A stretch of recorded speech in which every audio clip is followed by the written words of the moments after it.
En este canal te invito a reflexionar diversas formas de ver la vida con una mente abierta. Comenzamos.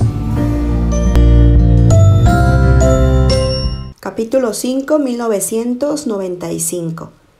La guerra había estallado 4 años antes y Saddam Hussein fue derrotado después de sangrientas batallas. El mundo exigió una solución al problema palestino para evitar nuevos derramamientos de sangre. En una conferencia internacional para la paz en Medio Oriente, Israel cedió parte de los territorios ocupados a los palestinos a cambio de un tratado de paz. Empezó entonces algo totalmente inesperado. Los expertos agrícolas de los kibutzim israelíes ofrecieron su ayuda al gobierno palestino para asesorarlos en el desarrollo de sus campos de cultivo y este aceptó el ofrecimiento. Se inició entonces un movimiento recíproco de ayuda mutua.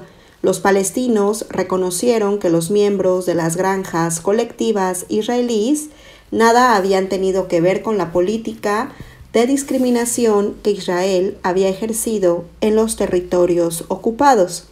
Por su parte, los granjeros israelíes comprendieron que ayudar a sus vecinos era la única garantía para evitar nuevos derramamientos de sangre.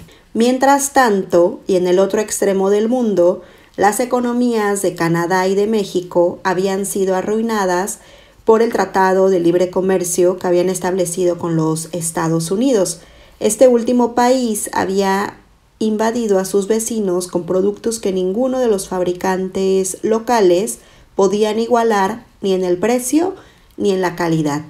En México, la diferencia entre ricos y pobres se había hecho abismal. Si unos años antes el mundo había sido testigo de la caída del socialismo real, ahora el descontento de la población derivado del control del mercado por la economía yanqui se vislumbraba como el inicio de la caída del capitalismo, incapaz de resolver los problemas de desigualdad. Los grupos con intereses espirituales que habían surgido en el planeta a partir de 1968 se multiplicaban por doquier. Miles de comunidades autosuficientes se comenzaron a crear. Sus ideales no eran consumistas, sino de liberación con respecto al sistema capitalista y de retorno hacia condiciones de vida más naturales y guiadas por la búsqueda espiritual.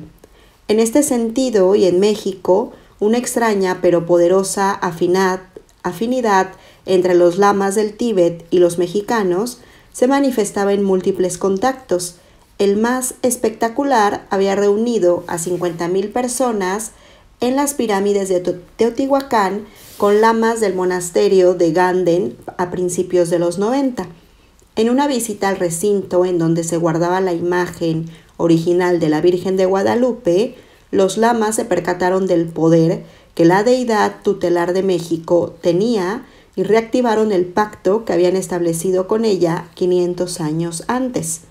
La visita del 14º Dalai Lama a México y una ceremonia ecuménica que éste había presidido en la Catedral de México fortalecieron la búsqueda espiritual que día a día se volvió cada vez más intensa. Augusto y Blanca se habían establecido en la cabaña del bosque, plantaban verduras en el invernadero y cosechaban fruta de los árboles que habían plantado.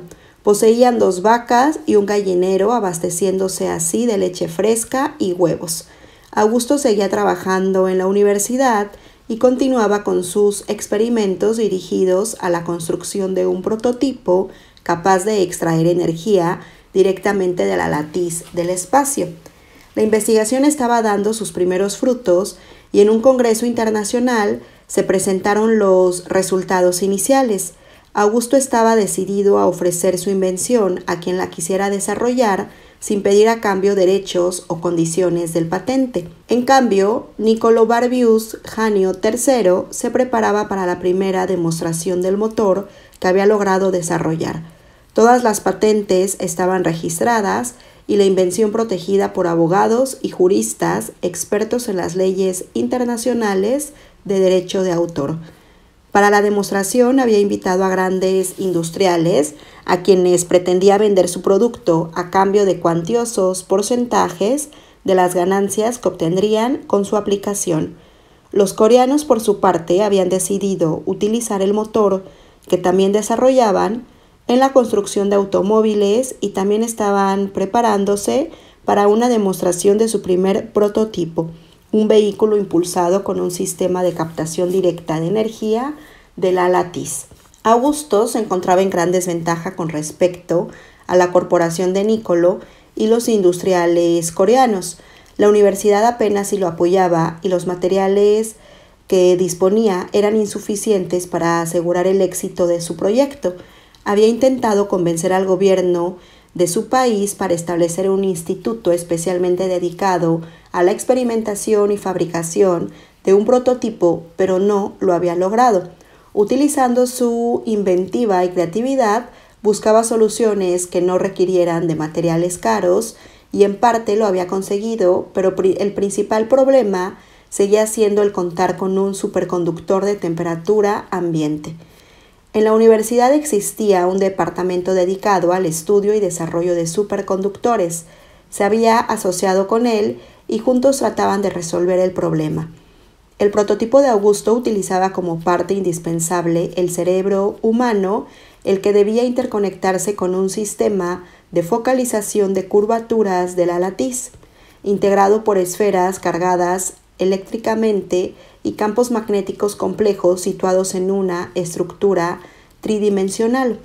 Las pruebas que habían hecho con superconductores enfriados con nitrógeno líquido indicaban que en el centro de localización de las curvaturas el espacio se calentaba hasta los 650 grados centígrados, temperatura suficiente como para producir vapor utilizable para la puesta en marcha de motores de turbina o para generar electricidad mediante un sistema convencional de generadores electromagnéticos. El problema era que la energía necesaria para enfriar el conductor de aleación de cerámicas hasta transformarlo en superconductor era mayor de la que se producía. El motor desarrollado por Nikola no utilizaba el cerebro humano, sino un conjunto altamente sofisticado de circuitos electrónicos basados en la tecnología de redes neuronales computarizadas, es decir, se había creado un sistema electrónico que modelaba la actividad cerebral en pequeña escala. El sistema era extraordinariamente caro, pero no requería el uso de superconductores de acoplamiento con un sistema de localización de curvaturas del ala TIS. Este último se había desarrollado con base a las ideas de Augusto.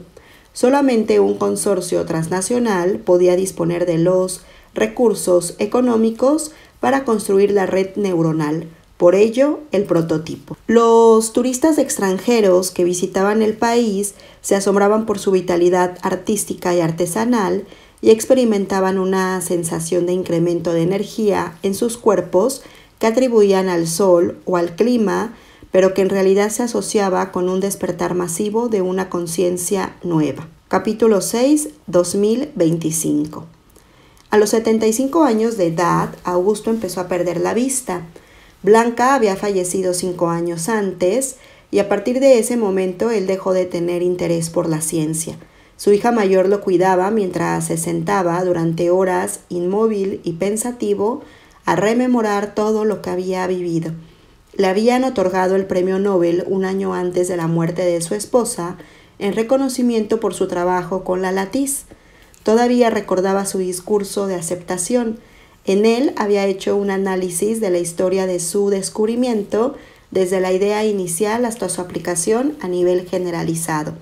Los motores de combustión interna habían pasado a la historia junto con la contaminación de las grandes ciudades.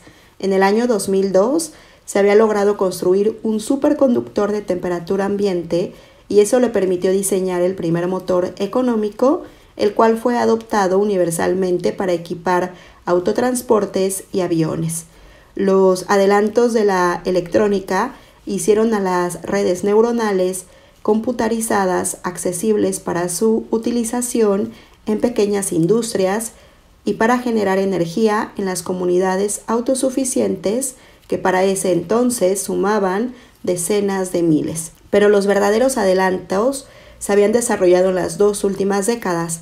el sistema coreano de focalización unidireccional de las distorsiones de la latiz se aplicó al primer transportador aéreo antigravitacional y fue tal su éxito que su uso se generalizó y los habitantes del planeta volaban a todos lados utilizando pequeñas naves que poco a poco sustituyeron a los automóviles terrestres. El sistema capitalista había caído estrepitosamente después de la crisis financiera del 99, en la cual las bolsas de valores de todo el mundo quebraron al no poder tener una economía de ficción. El planeta Tierra se había cubierto por un enjambre de comunidades autosuficientes y aunque la división de países se mantenía, su existencia era más simbólica que real. La facilidad para transportarse en forma aérea de una comunidad a otra, no importando la distancia que las separaban, había hecho obsoletas las fronteras y aduanas. A pesar de ello, persistían las diferencias de carácter nacional y se manifestaban en formas muy reales. Augusto y su hija, junto con su familia, vivían en el bosque. A pesar de su ceguera casi total, el anciano conservaba una buena salud e insistía en recolectar las verduras y las frutas para las comidas. Tocaba las hojas de los árboles y palpaba la textura de los frutos, descubriendo una nueva forma de sentir y vivir la vida.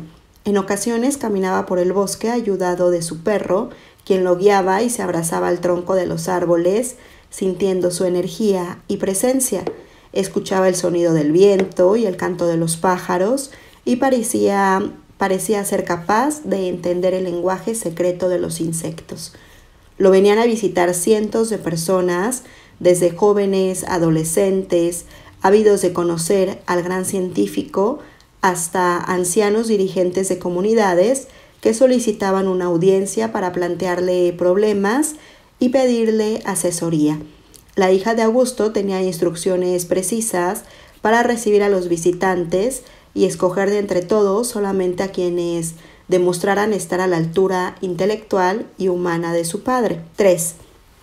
La aguja le hacía daño, pero no tenía ya fuerzas para gritar. En ocasiones pensaba que era un error querer alargar más su vida. Después de todo, tenía 95 años y ya había vivido suficiente, más que suficiente. Pero no podía aceptar desaparecer, sobre todo después de haber construido un imperio gigantesco. Ojalá hubiera tenido un hijo a quien heredarlo, pero sabía que era estéril y ninguna medicina lo había ayudado a volverse fértil. Por lo tanto, la única solución eran esas inyecciones atroces de hormonas y sustancias rejuvenecedoras. El dolor amainó un poco y Nicolo supo que la sustancia ya circulaba por sus venas. Había perdido una dosis doble porque necesitaba estar más fuerte que nunca para resistir el viaje y sobre todo la entrevista con Augusto. En ocasiones uno no sabe por qué hace ciertas cosas, pero una voz interior ordena y no se le puede ofrecer resistencia, pensó Nicolo al sentirse más vigoroso. La sustancia estaban surtiendo su efecto. La medicina del siglo XXI era maravillosa. Siguió pensando, seguramente yo ya estaría bajo tierra desde hace 10 años si no fuera por ella. 4. Augusto pensaba mucho acerca de México. Lo había visto madurar desde un estado de conflicto interno por el choque entre sus dos identidades de origen hasta un nivel de integración y autoaceptación cuyos frutos nadie hubiera podido imaginar. En ese proceso, la mujer mexicana había sido primordial. Ella había mantenido al espíritu nacional cuando éste parecía haber estado a punto de desfallecer y desintegrarse. Lo había sostenido con su capacidad de amor y compasión. Era una suerte que la nación contara con tales seres, madres cariñosas, esposas apasionadas y jóvenes intrépidas y emocionales, capaces de las mayores hazañas. Además, su sensibilidad era preciosa. Lo podía notar en su propia hija, capaz de los más grandes sacrificios con tal de mantener íntegra y unida a su familia. Gracias a ese amoroso cuidado, el varón mexicano había logrado superarse y llegar a ser lo que era, un gran artista, un magnífico poeta o un insuperable artesano. La inventiva del mexicano era asombrosa, lo mismo que su paciencia y voluntad. A Augusto no dejaba de asombrarle la capacidad del mexicano por vivir la magia y el misterio y hacer de ello parte de su vida cotidiana. Reconocíase responsable, en alguna forma, por mínima que fuera, de aquel esplendor espiritual en el que vivía México, y nada le era más grato que recibir a algún anciano líder consciente de la espiritualidad tan especial del mexicano y encargado de estimularla y mantenerla. También era delicioso conversar con los jóvenes mexicanos, tan entusiastas y curiosos por conocerse a sí mismos, y aquello no era fácil, sobre todo en un pueblo que tenía inscritos en sus genes tantas odiseas y tantas formas de experimentar y sentir. Se había rescatado gran parte de la sabiduría de la antigüedad y las nuevas generaciones intentaban adaptarlas a su forma de vida, ultramoderna y en un planeta que ya no tenía fronteras. Pero el mexicano seguía haciéndolo y a donde fuese siempre era reconocido por su espíritu chispeante, atrevido y al mismo tiempo tierno y centrado en lo humano. Mientras pensaba en eso, súbitamente una idea brilló en la mente de Augusto, una idea extraña que apuntó en un papel que guardó en un bolsillo de su pantalón. Durante la cena, Augusto notó la inquietud de su hija. Parecía querer decir algo, pero no se atrevía. 2 veces dejó caer 2 cubiertos y al servir la sopa le temblaban las manos. «¿Qué sucede?», le preguntó curioso. Ella se aclaró la garganta y le leyó un mensaje de Niccolò pidiendo una entrevista con él. «No supe qué contestarle y no me he atrevido a preguntarte». Augusto se sonrojó y no pudo evitar sentir una emoción de temor. Recordaba todas las luchas con Niccolò a partir de su separación, sus amenazas de demandas y daba a conocer las bases del prototipo, bases que consideraba de su propiedad, no queriendo recordar que Augusto las había descubierto. Recordó las humillaciones a las que lo sometió cuando sus abogados lo llevaron a la Corte Internacional, pero también rememoró su triunfo al vencer a Niccolò legalmente. Ahora deseaba verlo. ¿Para qué? ¿Qué sentido tenía después de todo lo que había pasado? «Contéstale», le pidió a su hija, «que necesito saber el motivo que lo impulsa a verme y que con base a él decidiré si acepto o no». 6. Niccolò no sabía cómo explicárselo a la hija de Augusto. Se entrevistaron a distancia a través del sistema holográfico de teletransmisión y ella casi podía oler a ese personaje tan odiado y repulsivo y que tanto daño le había causado a su padre. Lo observó atentamente mientras Niccolò intentaba hilar las palabras. Era un anciano, pero todavía conservaba su don de mando y la turbación que experimentaba al querer explicar los motivos de su deseo de ver a Augusto terminaron por conmover a la hija de éste. Lo que dedujo de la conversación es que Niccolò deseaba pedir disculpas personalmente y además hacer un ofrecimiento. Augusto aceptó la entrevista después de que su hija explicó lo que había detectado y éste, conociendo a Niccolò como lo conocía, también se conmovió. 7. La mañana era asoleada cuando Augusto escuchó un murmullo característico de un transportador de la Latiz, que descendía suavemente frente al porche en el que se encontraba. Después oyó una puerta que se abría y sintió con claridad la presencia de Niccolò, que se le aproximaba caminando apoyándose en un bastón. Se sentaron frente a frente y Augusto intentó ver la cara de su visitante, pero su ceguera se lo impidió. La respiración de Niccolò era agitada y denotaba un alto grado de tensión interna. No se saludaron y permanecieron varios minutos en silencio. Un ruido en la casa llamó la atención de Augusto, pero pasó desapercibido para Niccolò. Era su hija, que contemplaba la escena desde la ventana de la cocina. Anochecía y los 2 ancianos seguían sentados, uno frente al otro, y hablaban. Llevaban varias horas haciéndolo y la curiosidad de la hija de Augusto fue mayor que su prudencia. Salió de la casa y, saludando a Niccolò, lo invitó a cenar. Este negó con un movimiento de cabeza. Estaban por terminar y debía retirarse a descansar. Lo esperaba una junta urgente y además no acostumbraba a cenar. Augusto se levantó de su lugar y ante el asombro de su hija abrazó a Niccolò y le deseó felicidad y paz. Padre e hija acompañaron al anciano a su transportador antigravitacional y ella se dio cuenta que Niccolò lloraba. Durante la cena, la hija le pidió a su padre que le contara lo que había platicado. Mañana te contaré todo, le contestó Augusto. A la mañana siguiente, Augusto se negó a platicar durante el desayuno.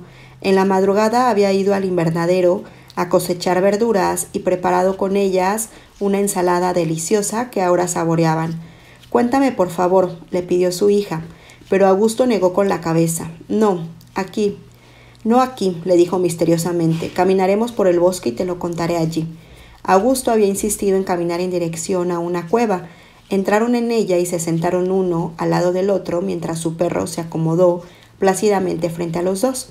Augusto buscó en un bolsillo y extrajo un papel. Se lo alargó a su hija y ella pudo leer lo que había escrito en él. El verdadero prototipo es el fruto del injerto.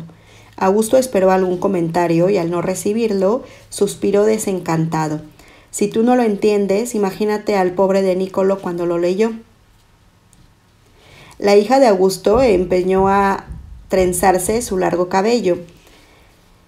Siempre lo hacía cuando su padre la ponía en aprietos intelectuales. Después de unos instantes le reclamó: ¿podrías explicarme lo que significa y dejarte de acertijos? Augusto rió encantado ante la espontaneidad de su hija. Niccolò lo entendió después de varias horas. Espero que tú no seas tan lenta.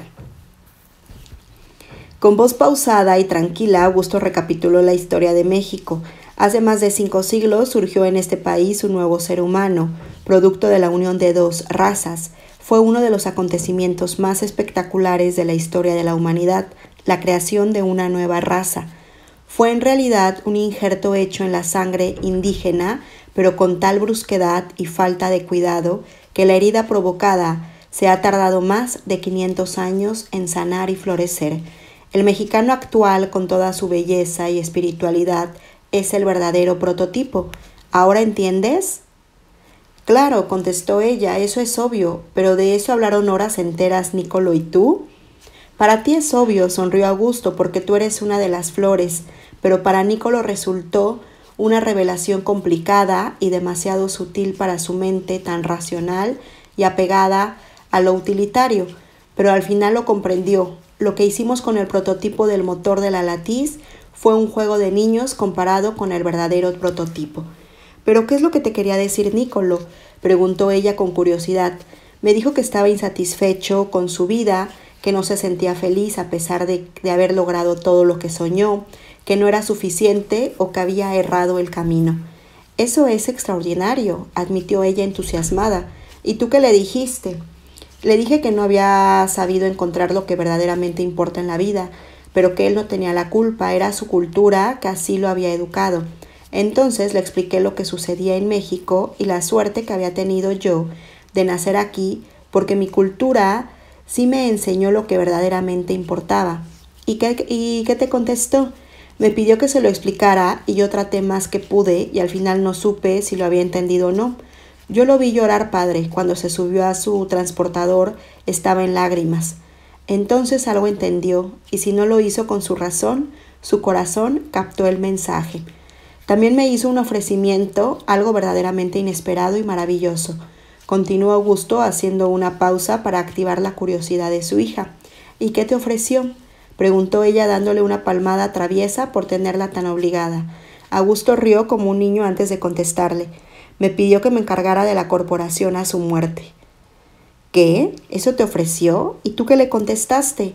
Le dije que yo la desmembraría, que ofrecería gratuitamente las patentes, que utilizaría el dinero para crear filiales que ayudaran a los necesitados, que abarataría los productos que utilizaría y que utilizaría todo el poder acumulado para hacer accesibles los mismos a las comunidades.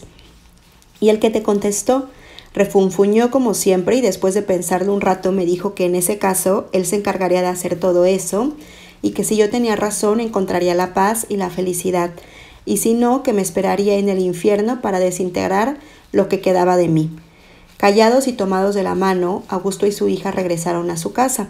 Caminaban sobre una alfombra de hojas que Augusto se deleitaba haciendo crujir y su hija veía cambiando de colores con el atardecer. Un censontle empezó a cantar. Siempre lo hacía a las 6 de la tarde, como despidiéndose de la luz del día y preparándose para la noche. llena de encantos y revelaciones. Y con esto terminamos este magnífico libro de El Prototipo, que lleva en su interior muchísimo mensaje. Me ha sorprendido realmente el final y me ha sorprendido realmente cuál era el prototipo. Y también ha sido muy interesante saber cómo le hubiera gustado a Jacobo Grinberg que continuara su vida aquí en la Tierra. Cómo le hubiera gustado a Jacobo Grinberg ser a los 75 años, como lo describe en este último capítulo. Y para mí es muy intrigante saber quién es Niccolò en la vida de Grinberg. ¿Quién fue ese mecenas que humilló, que trató mal a Grinberg, que le mandaba a hacer varios experimentos y varios descubrimientos? Y si Niccolò solo es una persona o son varias personas. Pues hasta aquí la lectura de este fascinante libro. Todas las partes están en mi canal de Leyendo con Laura Cepeda. Ahí también podrás encontrar otros libros fascinantes como este. Muchas gracias. Nos vemos en el siguiente audiolibro y recuerda, tu voz puede cambiar el mundo. Hasta la próxima.